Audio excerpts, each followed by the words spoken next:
Hola hermanos, ¿cómo están? Sí, vamos a seguir con nuestros temas.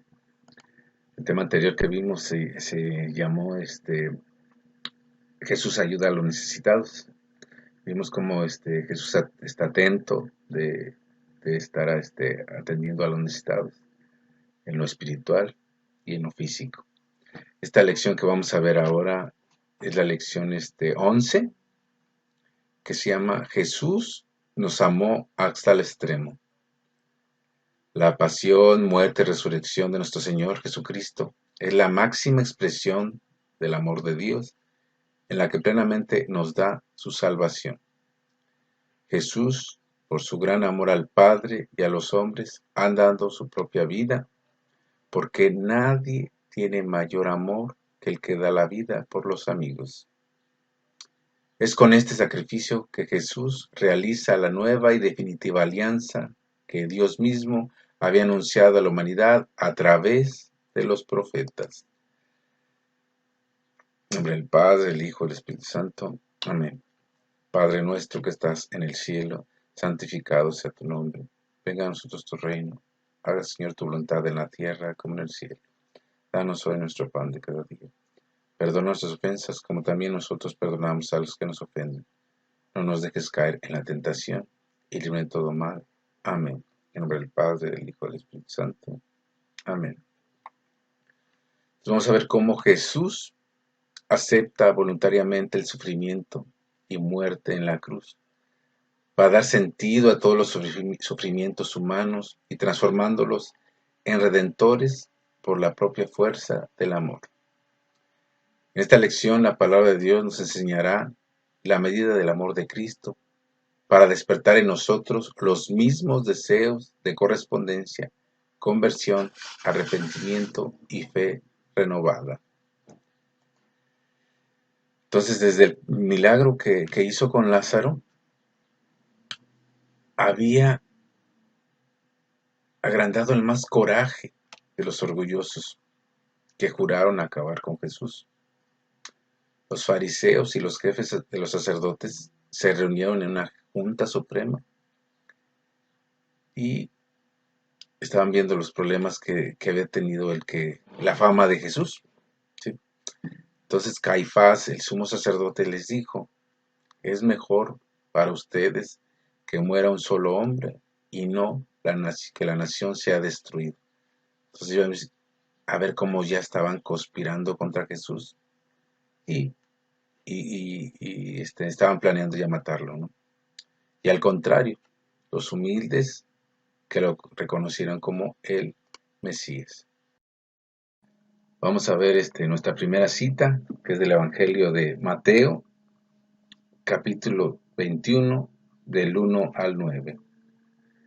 Del Evangelio de San Mateo, capítulo 21, del 1 al 9. Cuando ya estaban cerca de Jerusalén y habían llegado a Betfagé, al monte de los olivos, Jesús envió a dos de sus discípulos diciéndoles: vayan a la aldea que está enfrente, ahí encontrarán una burra atada y un burrito con ella. Desátenla y tráiganmelos. Y si alguien les dice algo, díganles que el Señor los necesita y que enseguida los devolverá. Esto sucedió para que se cumpliera lo que dijo el profeta cuando escribió: digan a la ciudad de Sión, mira, tu rey viene a ti, humilde, montado en un burro, un burrito, cría de una bestia de carga. Los discípulos fueron e hicieron lo que Jesús les había mandado. Llevaron a la burra y a su cría. Echaron sus capas encima de ellos y Jesús montó. Había mucha gente. Unos tendían sus capas por el camino y otros tendían ramas que cortaban de los árboles. Y tanto los que iban delante como los que iban detrás gritaban: Hosana al Hijo del Rey David. Bendito el que viene en nombre del Señor. Hosana en las alturas. Palabra del Señor. Gloria a ti, Señor Jesús. Vemos aquí la entrada triunfante de Jesús a Jerusalén. Es claramente una manifestación mesiánica. Jesús es el Hijo de Dios. La referencia a los apóstoles y la aclamación de la gente identifican a Jesús como el Mesías, esperado por todo el pueblo de Israel. Hasta entonces Jesús se había hecho famoso por sus prodigios y por sus milagros entre los pueblos y aldeas. Llega ahora el momento del reconocimiento público de la ciudad de David. Todo el pueblo reconoció en Jesús al enviado de Dios, al Salvador, al Rey pacífico que venía a liberarlos de toda esclavitud. Por eso su llegada montado en un burro contrarió a muchos, especialmente a los sacerdotes y fariseos, que no entendían cómo el Mesías enviado de Dios no portara armas ni tuviera el estilo de un general. Ellos esperaban al Mesías, pues es poderoso, que llegara a Jerusalén triunfante, con un ejército para salvarlos, ¿no?, del Imperio Romano. ¿Sí? Ellos esperaban ese Salvador que los librara del pueblo, del Imperio Romano. Aquí nos enseña Jesús la humildad. Él siendo el Rey de Israel, llega en esa humildad, nos enseña a nosotros cómo debemos ser humildes, ¿no? Y la humildad abre muchas puertas. Entonces, esa actitud mansa y humilde de Jesús en la entrada a Jerusalén es la propia de todo aquel que se dispone a cumplir la misión del Padre. Él quiere darnos a entender que el camino de la salvación no es un camino de violencia, ni su mesianismo seguirá los gastados esquemas del poder y la gloria, sino que se manifiesta en la sencillez. Antes que la historia nos hubiera castigado con tantas guerras y revoluciones, Jesús sabía que todo cambio o revolución que atiende contra la libertad y opciones personales está condenado al fracaso. ¿Sí? Hay muchas revoluciones que según buscan salvar al pobre, pero vemos que muchas veces esas revoluciones y guerras condenan al fracaso. ¿Sí? Entonces, eso no es lo que quiere Dios. Vamos a ver nuestra segunda cita, que es igual del Evangelio de Mateo. Capítulo igual también es la continuación de lo que acabamos de leer. Es la continuación. Vamos a leer ahora los versículos del 10 al 13. Capítulo 21, del 10 al 13. Cuando Jesús entró en Jerusalén, toda la ciudad se alborotó y muchos preguntaban: ¿quién es este? Y la gente contestaba: es el profeta Jesús, el de Nazaret de Galilea. Jesús entró en el templo y echó de ahí a todos los que estaban vendiendo y comprando. Volteó las mesas de los que cambiaban dinero a la gente y los puestos de los que vendían palomas, y les dijo: en las Escrituras se dice: mi casa será declarada casa de oración, pero ustedes están haciendo en ella una cueva de ladrones. Palabra del Señor. Gloria a ti, Señor Jesús. La decisión y el deseo de Jesús por llegar hasta Jerusalén y el celo por las cosas del Padre se ponen de manifiesto en un gesto que pretende la purificación del templo. La degradación y corrupción a la que había sido llegado la institución eran deprimentes. Esto nos habla del abandono general de la ley de Dios, mediocridad, divisiones, intereses ajenos al servicio de la casa de Dios. Como dice en el versículo 13, la casa de oración se ha convertido en una cueva de ladrones. Este gesto de Jesús también tiene una proyección profética, pues su sacrificio en la cruz también inaugurará el auténtico verdadero culto, el mismo que nos quedará como camino y templo. Todo aquel que quiera adorar a Dios en espíritu y verdad tiene que aceptar a Cristo como Señor de la vida.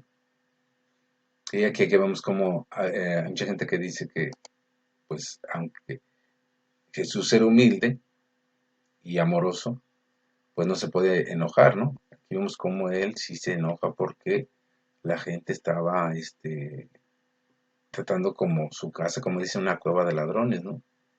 Entonces, sí, sí, sí se enoja Dios cuando algo, hacemos mal ante su casa, ante su Padre. Entonces, sí, Dios se molesta, Jesús se molesta, ¿sí?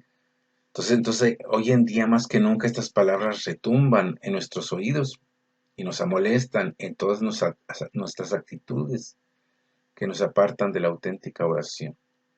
La casa de Dios se ha convertido en un centro de espectáculo, museo para los turistas que vienen a ver las piezas de la antigüedad en las parroquias que están muy antiguas. La gente solamente va y se mete para sacar fotos a estas piezas de arte antiguas que están en las iglesias. Entonces nada más se convierte como en un museo, ¿sí?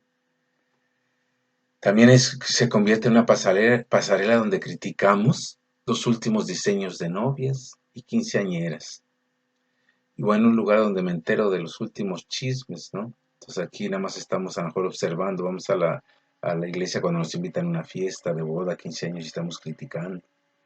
Y en este caso, pues más en las mujeres, a criticar cómo se visten las novias, las quinceañeras, chismeando, ¿no? O lo que se pasa, lo que está pasando en ese momento, entonces, en los lugares. Entonces hemos convertido también la casa del Señor, ¿sí? En un lugar de chismes. También para los jóvenes es el lugar ideal para andar cotorreando a las chavas, ¿no? O las chavas a los chavos. O sea, ese es también, vamos a socializar nada más a la iglesia. Entonces, nosotros estamos también, no estamos respetando la casa de Dios, ¿verdad? Jesús vuelve a purificarnos en nuestros, en estos nuevos vicios que surgen de la religiosidad superficial, producto del desconocimiento de la palabra de Dios, ¿sí? Entonces cuidar nosotros también de no cumplir su, este, su casa en una cueva de ladrones. Vamos a ver la siguiente cita, que es del Evangelio de Mateo, capítulo 26, del versículo 17 al 28. Capítulo 26, de los versículos 17 al 28. El primer día de la fiesta en que se comía el pan sin levadura, los discípulos se acercaron a Jesús y le preguntaron, ¿dónde quieres que te preparemos la cena de Pascua? Él les contestó, vayan a la ciudad, a casa de fulano, y díganle, el maestro dice, mi hora está cerca y voy a tu casa a celebrar la Pascua con mis discípulos. Los discípulos hicieron como Jesús les había mandado y prepararon la cena de Pascua. Cuando llegó la noche, Jesús estaba a la mesa con los 12 discípulos, y mientras comían les dijo, yo les aseguro que uno de ustedes me va a traicionar. Ellos se pusieron muy tristes y comenzaron a preguntarle uno tras otro, Señor, ¿acaso soy yo? Jesús les contestó, uno que moja el pan en el mismo plato que yo, va a traicionarme. El Hijo del Hombre ha de recorrer el camino que dicen las Escrituras, pero ay de aquel que lo traiciona. Hubiera sido mejor para él no haber nacido. Entonces Judas, el que lo estaba traicionando, le preguntó, Maestro, ¿acaso seré yo? Tú lo has dicho, contestó Jesús. Y mientras comían, Jesús tomó en sus manos el pan y habiendo dado gracias a Dios, lo partió y se lo dio a sus discípulos diciendo, toman y comen, esto es mi cuerpo. Luego tomó en sus manos una copa y habiendo dado gracias a Dios, se la pasó a ellos diciendo, beban todos ustedes de esta copa, porque esta es mi sangre con la que se confirma la alianza, sangre que es derramada en favor de muchos para el perdón de los pecados. Palabra del Señor. Gloria a ti, Señor Jesús. Entonces aquí vemos cómo en la última cena Jesús encierra muchos y muy grandes misterios de nuestra salvación. Primeramente, Jesús anuncia en el mismo marco del banquete pascual la traición de Judas, que será el inicio del drama de la muerte que se aproxima. Jesús no tiembla al conocer los detalles del complot que se ha tramado contra él. Con gran dominio de sí, va a identificar a Judas como el traidor. Él sabe que esta traición responde enteramente al plan de Dios y que debe cumplirse con entereza para salvar a la humanidad. Y la traición de Judas ha pasado a la historia como la de un modelo de apostasía, cerrazón y maldad. Pero nunca debemos satanizar ni condenar la imagen de este apóstol, porque en él vamos a descubrir muchas cosas de nuestras actitudes. La Sagrada Escritura nos revela de manera sutil el principio de esta traición. Judas no había comprendido en realidad nada sobre la naturaleza de la misión de Jesús, a diferencia de los demás apóstoles, que llamaban a Jesús Señor. Él le llama Maestro. En realidad no había comprendido que Jesús es el Señor. Pensaba quizás que era un profeta, un sabio o un iluminado. Por eso no se obstinaba en arreglar las cosas del mundo. Entonces Judas es el prototipo del apóstol y discípulo que quiere estar arriba del mismo maestro, para conducir las cosas como él siente que son mejores. No acabó de entender que la misión salvadora de Jesús exige tomar un camino radical, y nunca debemos considerar a Judas como un demonio, porque al considerarlo así, nos condenamos a nosotros mismos, que en muchas ocasiones tomamos las mismas actitudes. A pesar de conocer a Jesús, admirarlo, convivir con Él, no estamos dispuestos a actuar conforme a su voluntad, ni recorrer junto con Él su camino doloroso. Pobres de nosotros que traicionamos y entregamos al Señor, porque nuestra suerte será la del mismo Judas. El sinsentido de la existencia y del dolor eterno de haber entregado al autor de la vida. Por eso el cristiano que quiera ser fiel a los mandatos del Señor no puede dejar nunca de preguntarse: ¿acaso soy yo, Señor? Debemos estar a ver si nosotros no estamos traicionando a Jesús, como vemos, ¿no? O sea, que dice, caminamos o tratamos de caminar junto al Señor. Vamos a misa, tratamos de cumplir sus mandatos, sacramentos, pero ¿no lo estaremos traicionando? Por eso debemos de preguntarnos, ¿acaso soy yo, Señor? ¿Sí? Vamos a ver nuestra siguiente cita, que es del Evangelio de Lucas.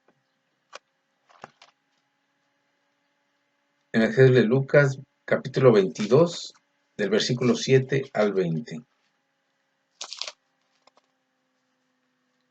Evangelio de San Lucas, capítulo 22, de los versículos 7 al 20.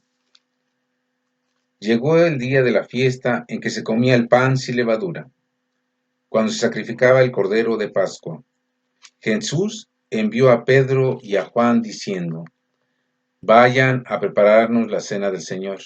Ellos le preguntaron: ¿dónde quieres que la preparemos? Jesús les contestó: cuando entre ustedes en la ciudad, encontrarán un hombre que lleva un cántaro de agua.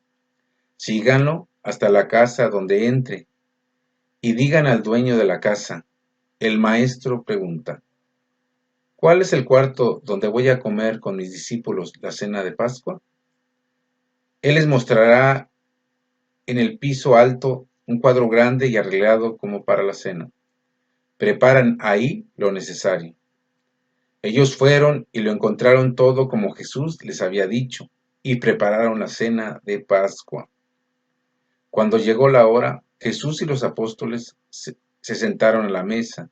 Jesús les dijo: «Cuánto he querido celebrar con ustedes esta cena de Pascua antes de mi muerte, porque les digo que no la celebraré de nuevo hasta que se cumpla en el reino de Dios». Entonces tomó en sus manos una copa y, habiendo dado gracias a Dios, dijo: «Tomen esto y repártalo entre ustedes, porque les digo que no volveré a beber del producto de la vid hasta que venga el reino de Dios». Después tomó el pan en sus manos y, habiendo dado gracias a Dios, lo partió y lo dio a ellos, diciendo: «Esto es mi cuerpo, entregado a muerte en favor de ustedes. Hagan esto en memoria mía». Lo mismo hizo con la copa después de la cena, diciendo: «Esta copa es la nueva alianza confirmada con mi sangre, la cual es derramada a favor de ustedes». Palabra del Señor. Gloria a ti, Señor Jesús. Jesús, como un buen israelita, va a celebrar la Pascua todos los años, pero este último año de su existencia terrena va a llevar la celebración a una realidad más allá de todo entendimiento. En esta cena, la entrega del pan y del vino va a tener un significado especial. Las palabras y gestos que acompañan a estos hechos van a dar un resumen de lo que ha sido su vida y su pasión. El pan significa su cuerpo entregado por nosotros. El vino significa su sangre derramada en la cruz. Al momento de ser entregadas a comunión, va a ser transformadas realmente en su propia presencia. Esta entrega será el cumplimiento definitivo de la nueva alianza que el Padre había prometido y que se había de sellar en el sacrificio del Calvario. Este texto es fundamental, claro, de la Eucaristía, por la cual Cristo repite y actualiza a cada momento su único sacrificio. Recordemos que no son muchos sacrificios. En las misas que nosotros participamos, el sacrificio es el mismo sacrificio de Jesús. No son muchos sacrificios. Voy a una misa, es sacrificio. Voy a otra misa, es otro sacrificio. No. Es el mismo sacrificio de Jesús.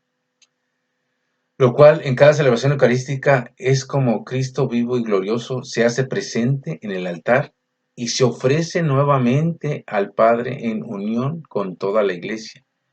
Tal sacrificio actualiza y conmemora la nueva alianza definitiva y eterna que el mismo Cristo ha realizado. Al mismo tiempo, en la Eucaristía, Cristo se nos da como alimento de salvación, pues no hay fuerzas de vivir el Evangelio ni de caminar con él si los hombres no se alimentan con su mismo cuerpo. Al proclamar las palabras «tomen y beban, esto es mi cuerpo», la fe misma nos comunica la veracidad de las palabras de Cristo, en las que subraya su presencia real. No es ningún símbolo o una figura. Cristo está realmente presente en las apariencias del pan y del vino. Esta fe nos hace acudir a este pan de vida con mayor frecuencia y fervor, seguros de que recibimos a Dios. Vamos a ver la siguiente cita, que es del Evangelio de Mateo. El Evangelio de San Mateo, capítulo 26, de los versículos 36 al 45. Evangelio de San Mateo, capítulo 26, de los versículos 36 al 45. Luego fue Jesús con sus discípulos a un lugar llamado Getsemaní y les dijo: «Siéntense aquí mientras yo voy ahí a orar». Y se llevó a Pedro y a los dos hijos de Zebedeo, y comenzó a sentirse muy triste y angustiado, y les dijo: «Siento en mi alma una tristeza de muerte. Quédense ustedes aquí y permanezcan despiertos conmigo».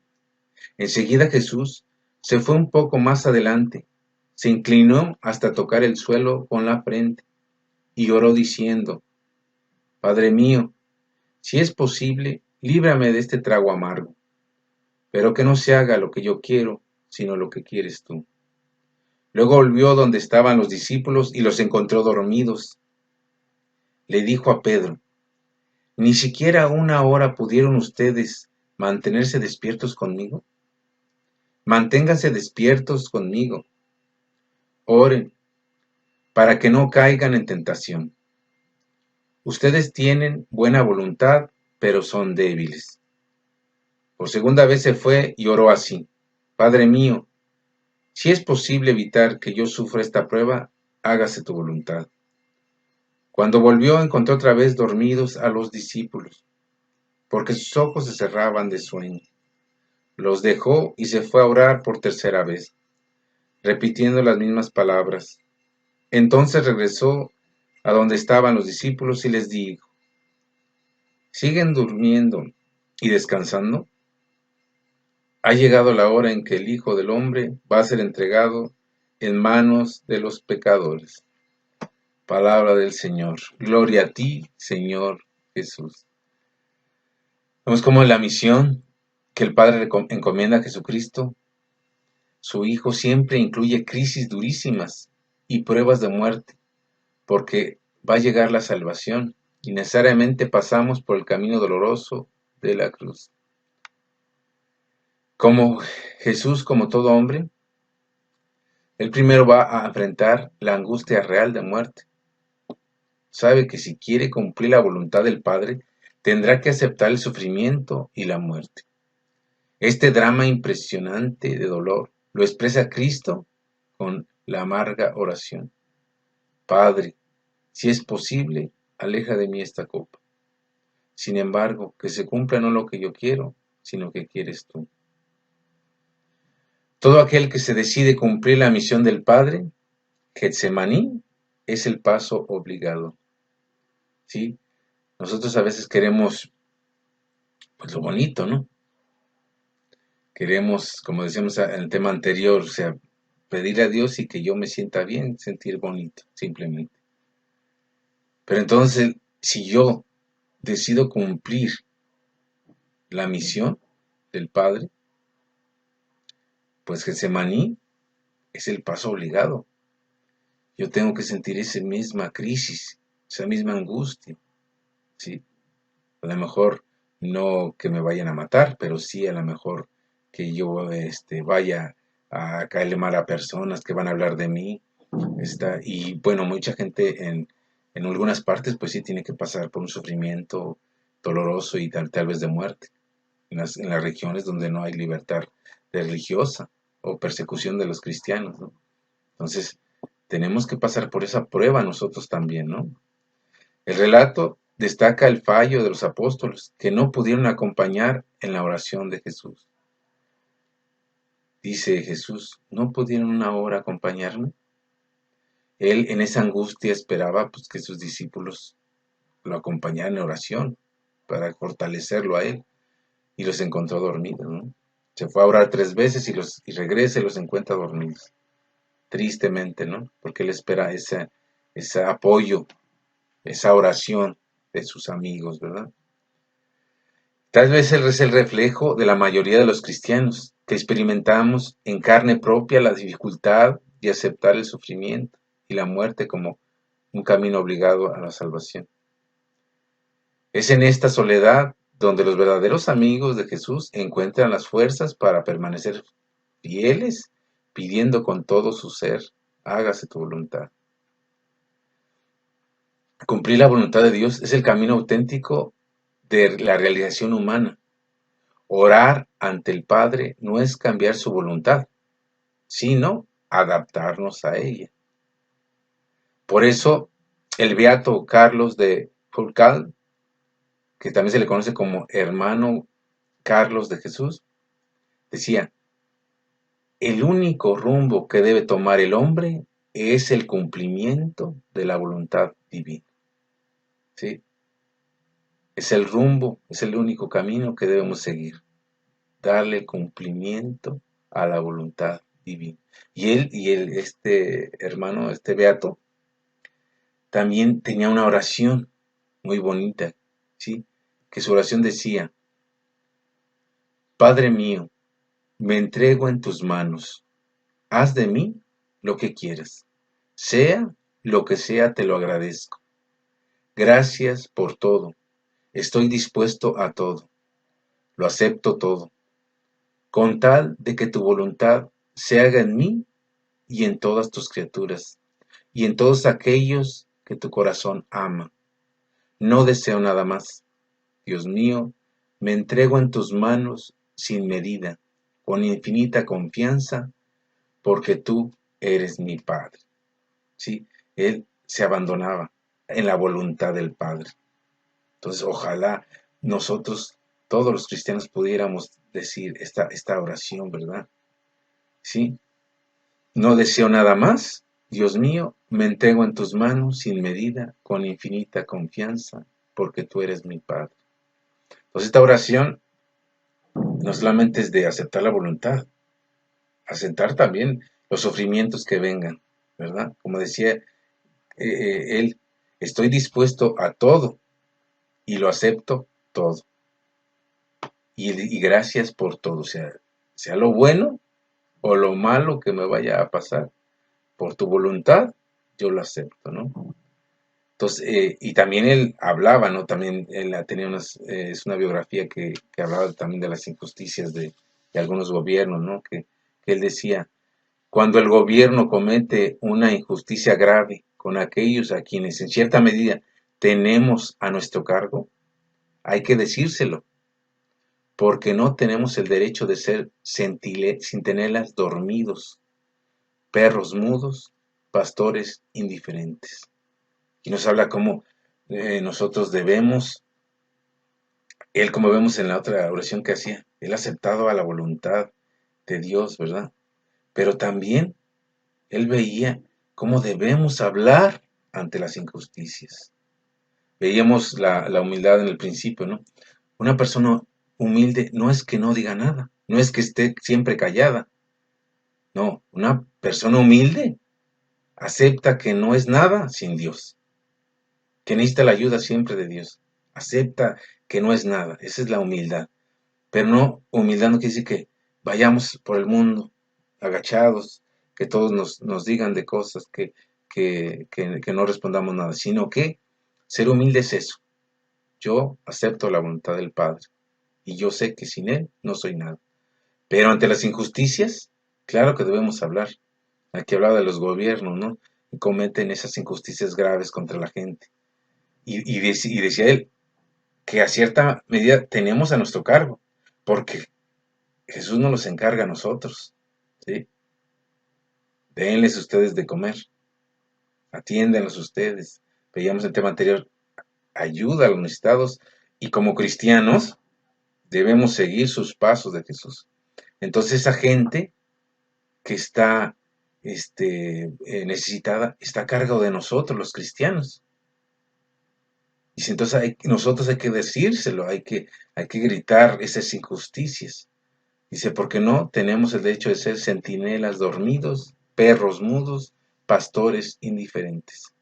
A veces sentimos como que yo soy humilde y amoroso, yo no voy a decir nada, ¿sí?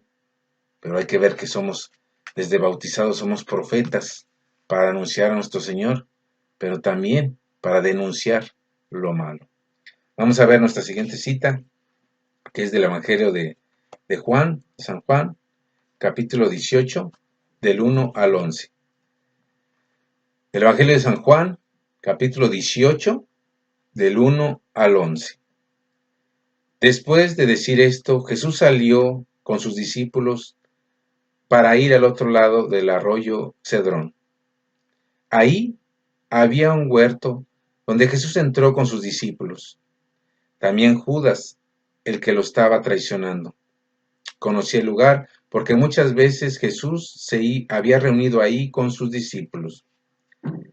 Así que Judas llegó con una tropa de soldados y con algunos guardias del templo, enviados por los jefes de los sacerdotes y por los fariseos.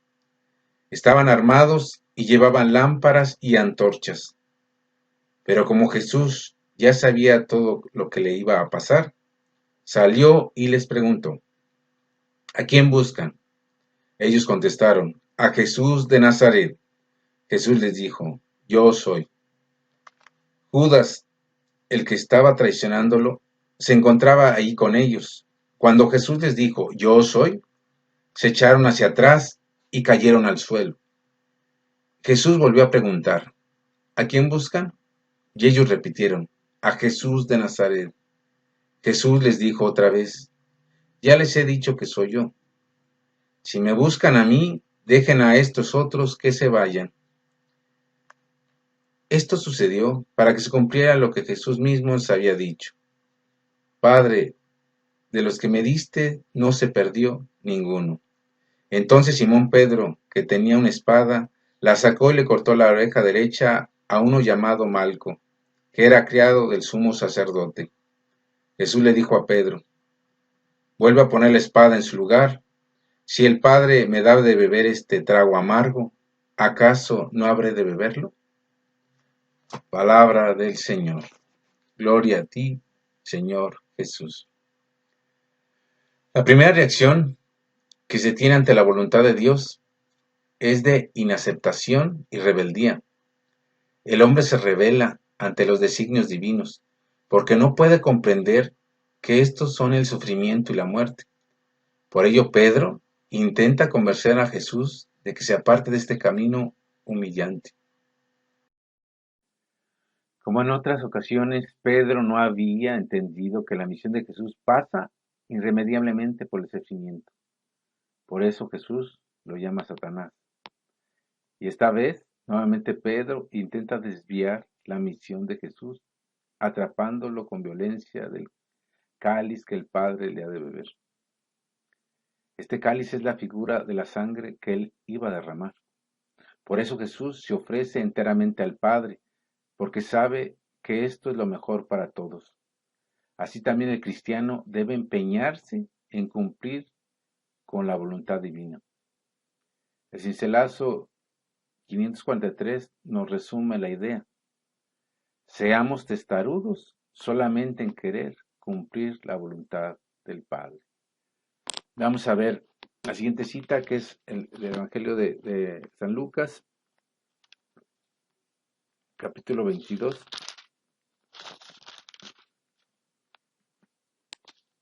El Evangelio de Lucas,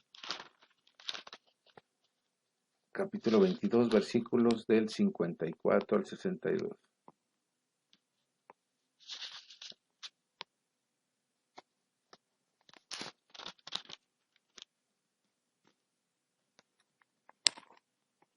Evangelio de Lucas, capítulo 22, de los versículos 54 al 62. Arrestaron entonces a Jesús y lo llevaron a la casa del sumo sacerdote. Pedro lo seguía de lejos. Ahí, en medio del patio, había hecho fuego y se sentaron alrededor. Y Pedro se sentó también entre ellos. En esto, una sirviente, al verlo sentado junto al fuego, se quedó mirándolo y le dijo: también éste estaba con él. Pero Pedro lo negó diciendo: mujer, yo no lo conozco. Poco después otro lo vio y dijo: tú también eres de ellos. Pedro contestó: no, hombre, no lo soy. Como una hora después otro insistió: seguro que éste estaba con él, además es de Galilea. Pedro dijo: hombre, no sé de qué hablas. En ese mismo momento, mientras Pedro aún estaba hablando, cantó un gallo. Entonces el Señor se volvió y miró a Pedro, y Pedro se acordó de que el Señor le había dicho: hoy, antes de que el gallo cante, me negarás 3 veces. Y salió Pedro de ahí y lloró amargamente. Palabra del Señor. Gloria a ti, Señor Jesús. Este relato de las negaciones de Pedro tiene una gran fuerza expresiva, pues nos muestra de una manera clara cómo no bastan los buenos deseos y propósitos para seguir a Cristo. Pedro es el discípulo que muchísimas veces le había repetido al maestro que nunca lo abandonaría. Pero ante la dureza de las circunstancias, el miedo lo hizo vacilar y renegó de él públicamente. Su fe es débil y muy probablemente porque no oró junto con Jesús en el Getsemaní. ¿Sí? La oración es nuestra fuerza. Tal vez el quedarse dormido en Getsemaní pues fue la causa de que lo negara 3 veces, ¿verdad? Esta es la experiencia que se repite cuando nosotros estamos deseosos de compartir la gloria de Cristo, pero esquivamos cualquier forma de sufrimiento. La imitación de Cristo de Tomás de Kempis nos dice, Jesús tiene ahora muchos enamorados de su reino celestial, pero muy pocos que quieran llevar su cruz. Quien tiene muchos que te desean sus consuelos y muy pocos sus tribulaciones. Muchos que quieren comer de su mesa, pero pocos que anhelan imitarlo en su abstinencia.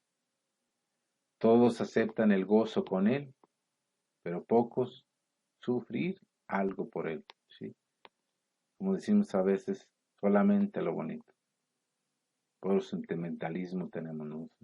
Queremos sentir bonito con Jesús. Cuando hay exigencias y compromisos, ahí es cuando nosotros lo negamos. Vamos a ver nuestra siguiente cita del Evangelio de Mateo, capítulo 27, de los versículos 27 al 37. Evangelio de San Mateo, capítulo 27, de los versículos 27 al 37. Los soldados del gobernador llevaron a Jesús al palacio y reunieron toda la tropa alrededor de él.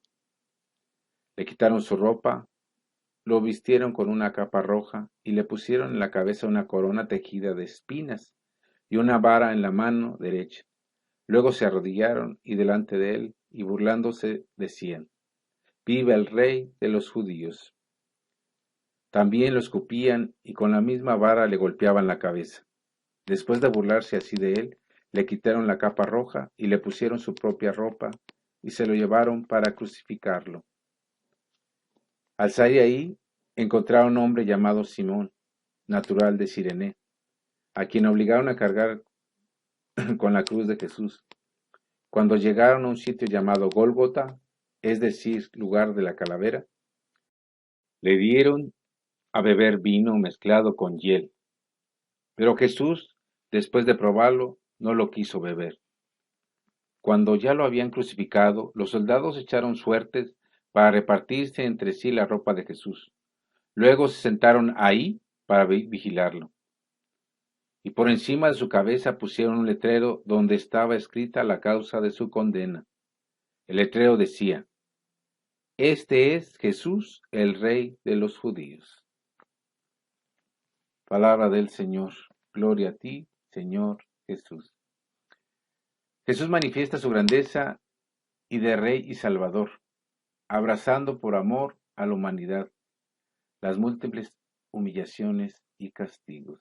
Acepta Jesús todo lo que le pasó, todo lo que sufrió, esas humillaciones, esos castigos que pasó, todo lo hizo por amor a la humanidad.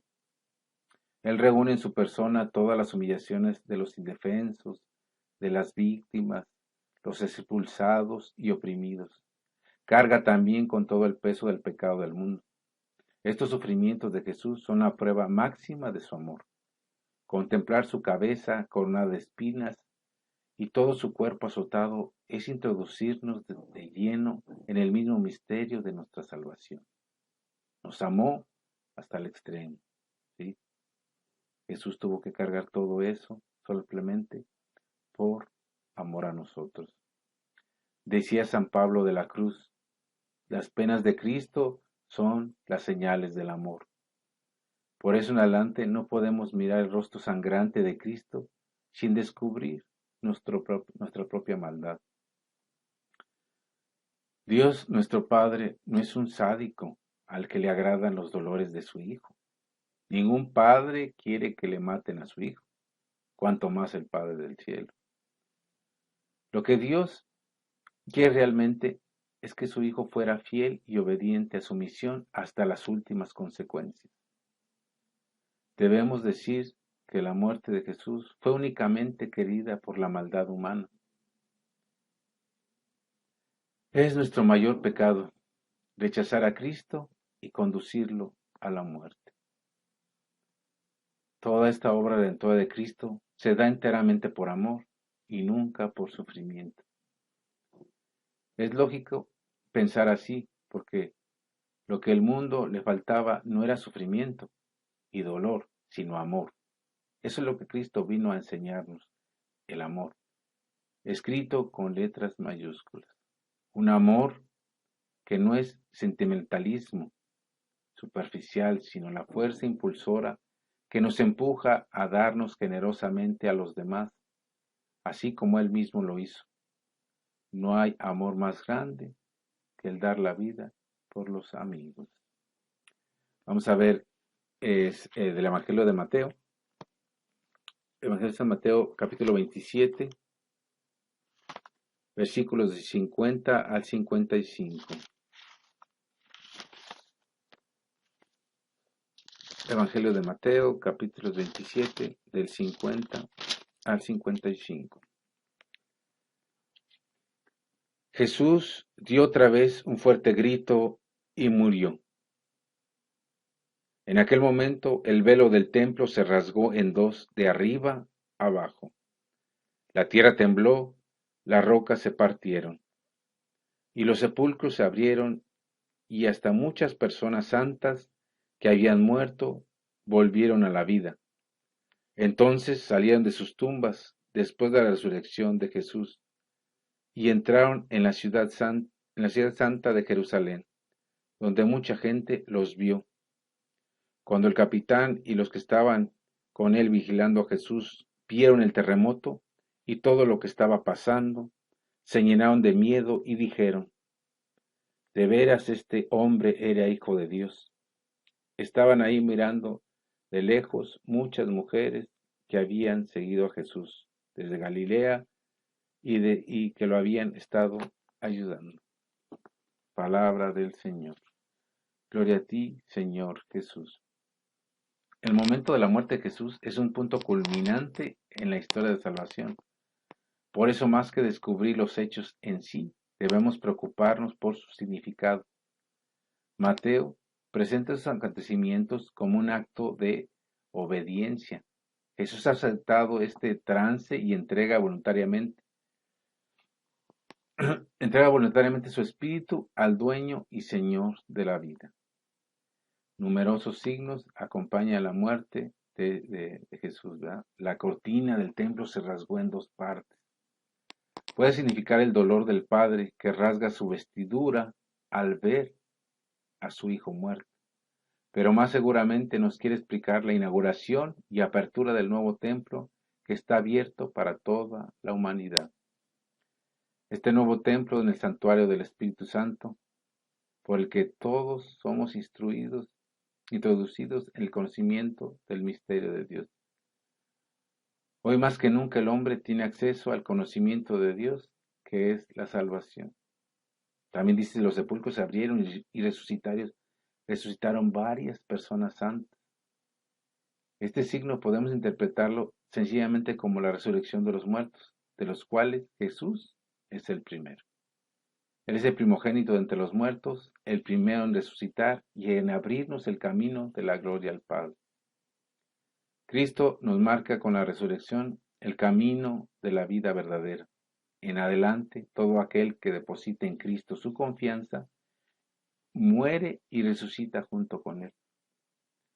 Más adelante hablaremos detenidamente sobre el concepto resurrección de los muertos. También dijo que hay conmoción en toda la tierra. La tierra tembló y todo el país se oscureció, comentan otros evangelistas. Estos hechos impresionantes y también impactaron a todos los testigos presentes. aún los no creyentes. Los soldados romanos, sobrecogidos de temor, decían, verdaderamente este es el Hijo de Dios. Curiosamente, esta afirmación está dicha precisamente cuando Jesús está clavado y muerto en la cruz, a donde por obediencia y amor al Padre fue llevado.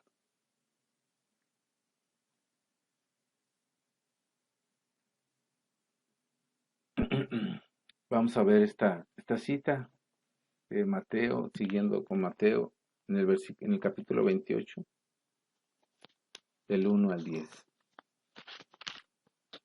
Evangelio de San Mateo, capítulo 28, de los versículos 1 al 10. Pasado el sábado, cuando al anochecer comenzaba el primer día de la semana, María Magdalena y la otra María fueron a ver al sepulcro. De pronto hubo un fuerte temblor de tierra, porque un ángel del Señor bajó del cielo, y acercándose al sepulcro, quitó la piedra que lo tapaba y se sentó sobre ella. El ángel brillaba como un relámpago, y su ropa era blanca como la nieve. Al verlo, los soldados temblaron de miedo y quedaron como muertos. El ángel dijo a las mujeres, tengan miedo, yo sé que están buscando a Jesús, el que fue crucificado. No está aquí, sino que ha resucitado, como dijo. Vengan a ver el lugar donde lo pusieron. Vayan pronto y digan a los discípulos, ha resucitado y va a Galilea, para reunirse de nuevo. Ahí lo verán. Esto es lo que yo tenía que decirles. Las mujeres se fueron rápidamente del sepulcro con miedo y mucha alegría a la vez, y corrieron a llevar la noticia a los discípulos. En eso Jesús se presentó ante ellas y las saludó. Ellas se acercaron a Jesús y lo adoraron, abrazándole los pies, y él les dijo, no tengan miedo, vayan a decirle a mis hermanos que se dirijan a Galilea y que allá me verán. Palabra del Señor. Gloria a ti, Señor Jesús. La muerte no es la final de la vida de Cristo. Después de la tensión y el dramatismo, se abre un clima silencioso de espera en la resurrección. En contraste con la actitud cobarde de los apóstoles, una mujer seguidora de Jesús será la primera testigo de este gran acontecimiento. Los últimos pasajes del relato de la pasión nos destacan que Jesús murió completamente para no dejar ninguna duda. Expiró, su cuerpo fue traspasado, el sepulcro bien cerrado, etc. Aparentemente todo estaba concluido, pero ahora los hechos darán la razón de la misión salvadora de Cristo. El Padre nunca abandona al Hijo y por su gran poder lo levantará de entre los muertos. La resurrección es la victoria de Cristo sobre la muerte. Jesús miró y resucitó para que todos los que crean en Él tengan la vida y la tengan en abundancia. Vamos a ver la siguiente cita, que es del Evangelio de Juan, capítulo 20, de los versículos 19 al 29. Evangelio de Juan, capítulo 20, de los versículos 19 al 29. Al llegar la noche de aquel mismo día, el primero de la semana, los discípulos se habían reunido con las puertas cerradas por miedo a las autoridades judías. Jesús entró y poniéndose en medio de los discípulos, los saludó diciendo, paz a ustedes. Dicho esto, le mostró las manos y el costado, y ellos se alegraron al ver al Señor. Luego Jesús dijo otra vez, paz a ustedes. Como el Padre me envió a mí, así yo los envío a ustedes. Sopló sobre ellos y les dijo, reciban el Espíritu Santo. A quienes ustedes perdonen los pecados, les quedarán perdonados. Y a quienes no se los perdonen, les quedarán sin perdonar. Tomás, uno de los 12, al que llamaban Gemelo, no estaba con ellos cuando llegó Jesús. Después los otros discípulos le dijeron, hemos visto al Señor. Pero Tomás les contestó, si veo en sus manos las heridas de los clavos, y si no meto mi dedo en ellas y mi mano en sus costados, no los podré creer. 8 días después, los discípulos habían reunido de nuevo en una casa, y esta vez Tomás estaba también. Tenían las puertas cerradas, pero Jesús entró, se puso en medio de ellos y los saludó, diciendo, paz a ustedes. Luego dijo a Tomás, mete aquí tu dedo y mira mis manos, y trae tu mano y métela en mi costado. No seas incrédulo, cree. Tomás exclamó, mi Señor y mi Dios. Jesús le dijo, ¿crees porque has visto? Dichosos los que creen sin haber visto. Palabra del Señor. Gloria a ti, Señor Jesús. Entonces vemos cómo después de la resurrección y de la aparición a las mujeres, encontramos ahora la presencia de Cristo con sus discípulos. Y el texto nos dice que fue el primer día de la semana, y no el séptimo como algunos dicen, ¿no? Sino que fue el domingo. Se presenta en medio de ellos y les dice, la paz con ustedes. Ese es el verdadero fruto del sacrificio, de la entrega, es la paz. Y la paz no es otra cosa que la presencia de Dios en nuestra vida.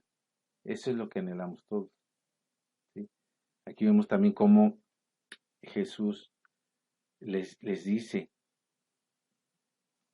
así como el Padre me envía, así los envío a ustedes. Les sopló y les envió al Espíritu Santo, ¿sí?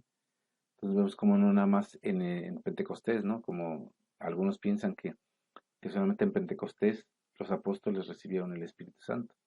Ahí en ese momento, después de la resurrección, cuando los encuentra, Dios los envía y también les sopla el Espíritu Santo, ¿no? Vamos a ver nuestra última cita, que es de Lucas. El Evangelio de Lucas, capítulo 24, versículos del 43 al 53. Evangelio de Lucas, capítulo 24, del 44 al 53.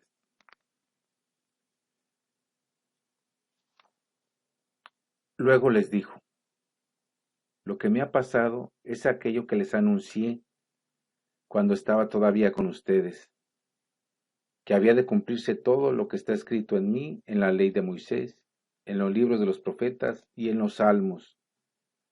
Entonces hizo que entendieran las escrituras y les dijo, está escrito que el Mesías tenía que morir y resucitar al tercer día, y que en su nombre se anunciarían a todas las naciones que se vuelvan a Dios para que les perdone sus pecados.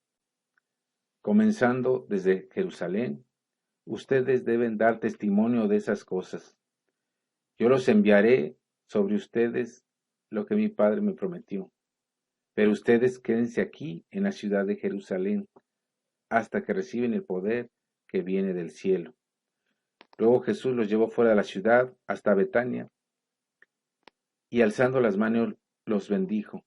Y mientras los bendecía, se apartó de ellos y fue llevado al cielo. Ellos, después de adorarlo, volvieron a Jerusalén muy contentos y estaba siempre en el templo alabando a Dios. Palabra del Señor. Gloria a ti, Señor Jesús. Vemos cómo aquí Jesús les anuncia y les explica las escrituras que había de suceder todo lo que pasó, que lo tenían que matar y que tenía que resucitar al tercer día para que se cumplieran las escrituras. Se las explica. Dice aquí ellos entienden las escrituras. Y al final los manda a dar ese testimonio, ¿sí? A anunciar que murió y que resucitó, ¿sí? Que murió por amor a nosotros, ¿sí? Al final, antes de subir al cielo, les da esta orden a los discípulos. Vayan por todo el mundo a proclamar la buena noticia. ¿Cuál es esa nueva noticia? Pues que Jesús resucitó, ¿sí? Esa es la buena nueva. Ese es el querigma, el anuncio que deben dar, que deben de anunciar. ¿Sí? Entonces es una orden que Jesús da. No es un consejo o dijo, si, a lo mejor si quieren o están dispuestos, vayan. Les dio esa orden. Vayan a todo el mundo, proclamen la buena noticia. Ese anuncio, ese evangelio. ¿Sí? Recordamos nosotros cuando decimos que vamos a evangelizar, es a anunciar esa buena nueva, esa buena noticia para el mundo, esa querigma para la gente. Entonces ese es lo que nos deja Dios nos deja Jesús como mandato, y tenemos que obedecerlo, que realmente creemos en las promesas de Cristo. Debemos también ser obedientes a lo que Él nos pide. Entonces, nosotros tenemos que prepararnos, tenemos que evangelizarlos para que a su vez también ir a evangelizar a los demás. ¿Sí? Como él aquí les explica las escrituras, los hace que entiendan las escrituras y después los manda a que vayan a predicar a todo el mundo. ¿Sí? Entonces vivimos, no es ningún consejo para los apóstoles, es una orden santa que les está dando. Vayan. Y aquí mucha gente podemos encontrar que dice, no, pues es que yo no tengo ese don, a lo mejor yo tengo otro don. Sí, nosotros podemos como cuerpo de la iglesia, tenemos diferentes dones y podemos participar de diferente manera en la iglesia, pero también nos manda a predicar su palabra. Aquí no podemos entender que Jesús les dijo, vayan a todo el mundo a predicar, pero les dijo, bueno, a lo mejor a Pedro, como es testarudo y a lo mejor no es culto, él que no vaya. O Mateo que diga, no, pues yo soy el que sabe contar, el más estudiado, mejor manda a aquellos que no saben. Entonces, aquí no se trata de que algunos tengan los dones o no tengan los dones.